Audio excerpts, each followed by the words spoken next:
दरम्यान माजी मुख्यमंत्री पृथ्वीराज चव्हाण आणि बजरंग सोनावणे यांनी काय प्रतिक्रिया दिली आहे आपण पाहूया।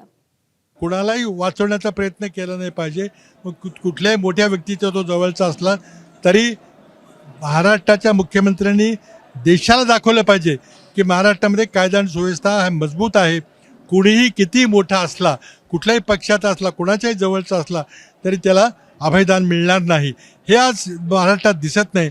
आजचा हा आपला जन आक्रोश मोर्चा कुठल्या एका पक्षाचा नाही, कुठल्या एका जातीचा नाही, तर मानवतावादीचा हा मोर्चा आहे। आणि आमच्या संतोष अण्णा देशमुख यांच्या आत्म्याला शांती मिळाली पाहिजे आणि यांच्या मारेकऱ्याला फाशी मिळाली पाहिजे, ही आमची प्रमुख मागणी आज इथं आहे। सर्व चॅनलच्या प्रतिनिधींनी मला विचारलं, त्यांना मी आश्वासित करू इच्छितो, महाराष्ट्रातल्या सरकारला जोपर्यंत या मारेकऱ्यांना फाशी द्यायची सद्बुद्धी येत नाही तोपर्यंत आमचे मोर्चे चालूच राहणार। एबीपी माझा, उघडा डोळे बघा नीट।